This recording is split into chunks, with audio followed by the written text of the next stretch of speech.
जब इस चैनल पे आपने वीडियो देखना शुरू किया होगा तब आपके दिल में एक सवाल है कि अब तक कहाँ था, ट्राइबल लोगों का इतिहास अब तक कहाँ था और क्यों? अगर ये इतिहास सही में होता तो ये पहले ही उठ चुका होता। अगर ऐसे सवाल आपके दिल में है तो ये वीडियो आपके लिए है, क्योंकि आज ऐसे टॉपिक पे हम बात करने वाले हैं जो टॉपिक बहुत ही संवेदनशील है, जो लोगों की भावनाओं से जुड़ा है। हालांकि इस टॉपिक पे बहुत कम लोग बात करते हैं, लेकिन इस टॉपिक को सुलझाए बिना आदिवासियों का इतिहास और आदिवासी की सभ्यता संस्कृति बच ही नहीं पाएगी, क्योंकि यह इतना संवेदनशील टॉपिक है। तो इसके बारे में बोलने के लिए हमें ही आगे आना चाहिए। दोस्तों जी हाँ, आपने थंबनेल में जैसे देखा है कि धर्म परिवर्तन का सिलसिला आदिवासियों के साथ क्यों होता है और अगर ये होता है तो इससे किन लोगों को फायदे होते हैं, और ये होता है तो आदिवासियों पे क्या इम्पैक्ट पड़ता है, ये सभी बातों को हम यहाँ पे देखेंगे। जैसे वो दोस्तों, मैं राहुल खन्ना के एलाब्रित इस चैनल पे आप सबका स्वागत करता हूँ। दोस्तों हमेशा की तरह आप जानते हो कि मैं कुछ ना कुछ फैक्ट लेके आता हूँ और आप भी सुनते हो, इसके लिए धन्यवाद। चलिए दोस्तों, आज के वीडियो को शुरू करते हैं। पहली बात मैं आपको समझा दूं कि धर्म परिवर्तन का सिलसिला अगर शुरू हुआ है, यहाँ पे आदिवासियों का इतिहास हर तरह से दबाने की कोशिश हुई है। इसका मतलब यह है कि यहाँ का जो मूल निवासी था, यहाँ के जो सदियों से यहाँ पे रह रहा था, जो अपनी परंपराएं संस्कृति बने रखता था, उस आदमी को इस प्रवाह में आने के लिए टाइम लगा। आज जो चल रहा है लोकतंत्र, सोशल मीडिया, ये वो, देश हमारा जो स्वाभिमान है, इस स्वाभिमान में, इस पढ़ाई के मार्ग में आने के लिए इस समुदाय को टाइम लगा और इस समुदाय को पिछड़ा वर्ग कहने लगे। और मेंटेलिटी भी लोगों की वैसी ही बनी कि यह लोग जो है वो कठपुतलिया है। फिर आदिवासियों को पॉलिटिक्स के लिए यूज करने जाना लगा, जैसे कि अपने वोटों के लिए आदिवासियों को अपने कौम में सम्मिलित करना, अपने लोगों पे आना। और दूसरी बात ये थी कि लोगों को समझ में नहीं आ रहा था, हमारे जो लोग एक तो अपनी संस्कृति से दूर भी नहीं थे और पास भी नहीं थे। ऐसे सिचुएशन में आज भी कई सारे लोग हैं जिनको तो पता है कि गोटुल हमारा है, जिनको तो पता है सल्ला शक्ति क्या है, जिनको तो पता है कि फड़ापेन क्या है, लेकिन वो लोग महसूस नहीं किए हैं क्योंकि वो शहरों में रहते हैं। और फिर ऐसी दरार पड़ती गई।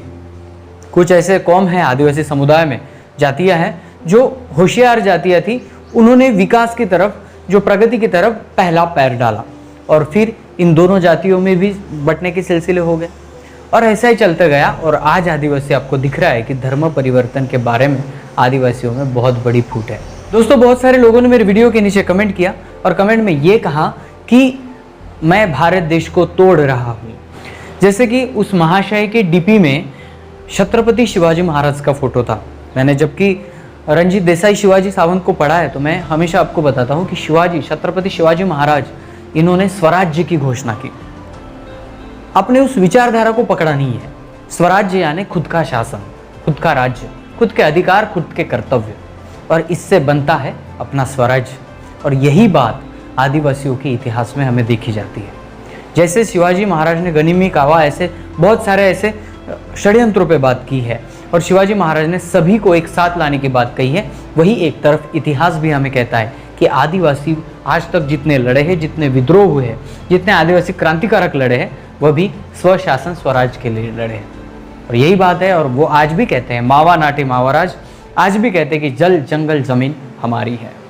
दोस्तों इससे क्या होता है, जो कमेंट करते हैं उनको समझना चाहिए कि विचारधारा क्या करती है। चलो ये बाजू में रखते हैं, मैं हमारे टॉपिक पे आता हूँ। दोस्तों देखिए, जैसे कि बहुत सारे कौम आगे बढ़ते गए, आदिवासी आदमी जंगल से लोगों में घुल मिलने के लिए उसको टाइम लगा। बाबा साहब ने 5वीं और 6वीं अनुसूची के तहत भी लोगों को बताया है कि यहाँ पे आपको एक अधिकार दिए जाएंगे, आपको स्पेशल आपकी संस्कृति परंपराएं निभाने को आपको एक जरिया दिया जाएगा, जो आप अपनी संस्कृति जो है वो श्रेष्ठ संस्कृति, इसको बचाए रखे। संविधान भी कहता है कि आपकी परंपरा संस्कृति बचाओ रखो, क्योंकि आपकी संस्कृति में नेचर से संदेश देने का काम होता है। तो फिर हम देखते हैं कि यहाँ पे 1951 की जनगणना में आदिवासियों का कॉलम हट गया। फिर 51 से आदिवासियों की गणना हिंदू में, मुस्लिमों में, क्रिश्चियनों में, अन्य कई धर्मों में होने लगी। इसके पीछे क्या रीज़न है? पहला रीज़न ये है कि यहाँ पे आदिवासी कम अल्पसंख्यक दिखने का एक कारण है, वो ये है कि आदिवासी जनगणना में किसी भी धर्म में चला गया। और मेरे ख्याल से इतना तो मैं पता कर सकता हूँ मेरे समाज के लोगों से, जहाँ पे वहाँ पे जनगणना अधिकारी आती है, सब कुछ पूछता है, लेकिन उसको धर्म नहीं पूछा जाता। जी हाँ दोस्तों, धर्म पूछा नहीं जाता। और इसका भी एक कारण है कि धर्म वो अपने हाथ से लिख देते हैं, उनको भी ऑर्डर रहता है। दूसरी बात, अगर 7% वो हिंदू में है, 3% वो मुस्लिमों में है, 4% वो क्रिश्चियनों में है, आदिवासी ऐसे बटाए तो क्या आप आदिवासियों की जनसंख्या का अनुमान लगा पाएंगे?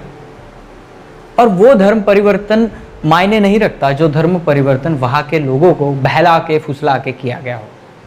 तो दोस्तों, इसमें एक महत्व मुद्दा है कि हमारे लोग जो है वो सुशिक्षित नहीं है। ज़्यादा से ज़्यादा हमारी कौम जो है वो सुशिक्षित नहीं है, पढ़ाई लिखाई नहीं जानते हैं, और वो यही मानते हैं जो सामने का आदमी बताता है। और हमारे जैसे रिसर्च, हमारे जैसे जो वीडियो है, हमारे जैसे लोग जो बताते हैं वो उनके कानों तक नहीं पहुंच पाता। यही भी एक रीज़न है कि इसके कारण भी धर्म परिवर्तन बहुत तेज़ी से हो रहा है। दोस्तों, दूसरा कारण एक हमें दिखता है कि यहाँ पे बेरोजगारी।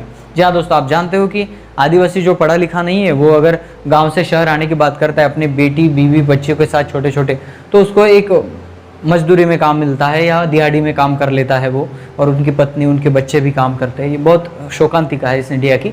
तो यहाँ पे उनको रोजगार नहीं मिलता है। तब रोजगार नहीं मिलता तो कोई ऐसे भी हमने देखे हैं कि जो कहते हैं कि हमारे धर्म में आ जाओ, हम तो आपको पैसे भी देंगे। कुछ चंद पैसों के लिए भी आदिवासियों ने मजबूरी में धर्म परिवर्तन किया है। धर्म परिवर्तन करने के बाद उनको कुछ बर्तन, कुछ पैसे भी मिलते हैं। दोस्तों, तीसरी एक बात है, वो है अंधविश्वास। अंधविश्वास यानी आप जानते हो कि सिविलाइजेशन यानी इंडस वैली सिविलाइजेशन, सिंधु घाटी सभ्यता में भी कुछ ताईत गंडे मिले। आदिवासी सभ्यता हमेशा ताईत गंडे बांधती है, तो इसका एक रीज़न भी है। इसका एक काली जादू, ये जादू उनके कबीलों में चलता था। लेकिन फिलहाल के दिन में आदिवासियों में बहुत बड़ा प्रोपेगेंडा चलाया जा रहा है, वो है अंधविश्वास का प्रोपेगेंडा। अगर आप इस भगवान को नहीं मानोगे, उस भगवान को नहीं मानोगे, तो वो भगवान आप पे हावी हो जाएगा, आपको ऐसा कुछ कर देगा जो आप दुनिया से उठ जाओगे। ये जो अंधविश्वास फैला के लोगों को डरा के धर्म में बुलाना है, ये भी एक प्रकार का एक कारण है जिससे हमारे आदिवासी समुदाय में धर्म परिवर्तन तेजी से हो रहा है। जैसे कि आप जानते हो कि आदिवासी कौम में एक दूसरा कारण है कि बाह्य धर्म प्रभाव।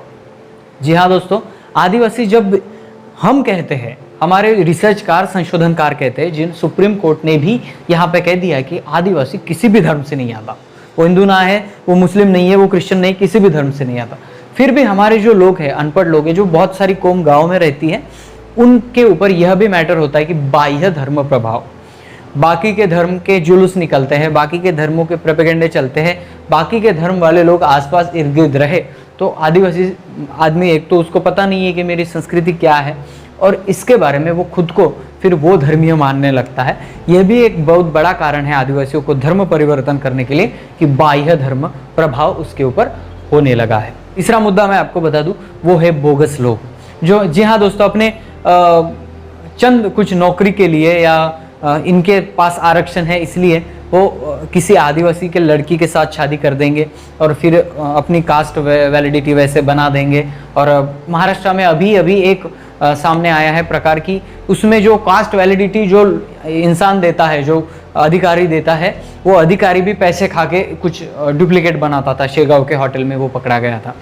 ये भी मैटर है कि हमारे जो कास्ट वैलिडिटी बनती है वो भी, उसके ऊपर भी हमें ध्यान देना पड़ेगा कि कौन बना रहा है। 5-5, 10-10 लाख रुपए लेके एसटी घोषित कर दो उसको, और वो हमारी नौकरी हड़प लेगा और नौकरियां खा लेगा। ऐसे ही बहुत सारे लोग हैं जो महाराष्ट्र में बोगस का आंदोलन चल रहा है, और आपके शहर में भी, आपके गांव में भी बोगस लोग बहुत भरे पड़े हैं, सिर्फ उसको पहचानना है। दोस्तों, इन सभी मैटर को बता के मैं क्या सिद्ध करने वाला हूँ? आदिवासियों में धर्म परिवर्तन हो रहा है, ये तो बात सही है। बहुत सारे लोग कमेंट भी करते हैं और ऐसा बताते कि तुम उनकी तरफ नहीं बोलते, हमारी तरफ बोलते हो। देखिए, इतिहास किसी से भी जुड़ा हो उसको बताने में हमें फक्र होता है, वो कोई भी कौम से हो, क्योंकि किसी कौम को बदनाम करना हमारा काम नहीं है। दोस्तों, अगर इस धर्म परिवर्तन को रोकना है तो हमारी तरफ कुछ ही पॉइंट है, कुछ ही पर्याय है, उस पर्याय को फॉलो करना बहुत ज़रूरी है। पहला पर्याय, ज़्यादा से ज़्यादा लोगों को सुशिक्षित करना है। जब वो सुशिक्षित होंगे, पढ़ेंगे, समझेंगे, खुद का दिमाग लगाएंगे, उनको पता चल जाएगा ट्राइबल कौम है क्या। पॉइंट नंबर 2, हमारे समाज में प्रबोधन की ज़रूरत है। जी हाँ दोस्तों, वो प्रबोधन नहीं जो कोई पॉलिटिकल नेता किसी व्यासपीठ पे जाके चिल्लाता है कि हम ये करेंगे वो करेंगे। प्रबोधन वो नहीं, प्रबोधन वो जो हर ट्राइबल आदमी के दिमाग में समझ आए, उनके हर डाउट क्लियर हो जाए और उनको पता चले हमारी सभ्यता संस्कृति है क्या। क्योंकि हम जब जानते हैं, हम जब समाज सेवा करते हैं तो हमारे जुड़े हुए लोग तो समझ पाते हैं, लेकिन ऐसा कुछ समाज है जो इन राजनीति और समाज घटकों से परे है, अपने धुन में रोजगार ढूंढने के लिए यहाँ वहाँ भटकता रहता है, अपने कुछ प्रॉब्लम्स लेके भटकता रहता है। और उस समुदाय को जागरूक करना बहुत ज़रूरी है। और दोस्तों यह भी दूसरा एक पॉइंट है, अगर मेरा वीडियो कोई युवा देख रहा है तो मैं सभी को निवेदन करता हूँ, भाई एक काम करो, समाज सेवा करनी है आपको तो समाज सेवा वो नहीं है जो आप रास्ते पे जाके चिल्लाओ। समाज सेवा वो है कि आप अपने लोगों के डाउट्स क्लियर करो, उनका इतिहास के बारे में, भगवानों के बारे में, संस्कृति के बारे में जो देखने का नज़रिया है वो बदलो।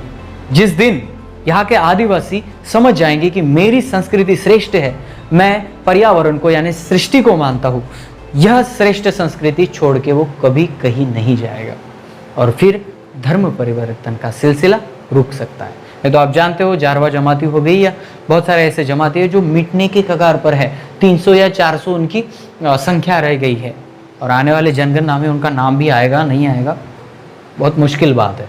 तो दोस्तों इस लॉकडाउन के ज़माने में यहाँ पे महाराष्ट्र में अलग पॉलिटिकल चलता है, बिहार में अलग पॉलिटिक्स चलता है। ये पॉलिटिक्स लोग अपने अच्छे के लिए कुछ भी करते रहते हैं, लेकिन आपको ये समझना है कि आपकी कौम, आपका समुदाय कहाँ पे अड़ा है, आपके समुदाय की क्या प्रॉब्लम है। सबसे बड़ा प्रॉब्लम ये है कि हम जब तक पढ़ाई नहीं करेंगे, जब तक किताबें हमारे साथ नहीं आएगी, ऐसे राहुल खन्ना के जैसे लोग कितने भी चिल्लाए, 100% समाज जागृत नहीं हो सकता। दोस्तों यह कड़वाहट है। तो हमारे ज़्यादा से ज़्यादा लोगों को, अगर आप अच्छे पैसे कमाते हो, अच्छा पैसा है, तो प्लीज़ किसी गरीब के लड़के का एजुकेशन करवा दो, उनके एजुकेशन में पैसा ला दो।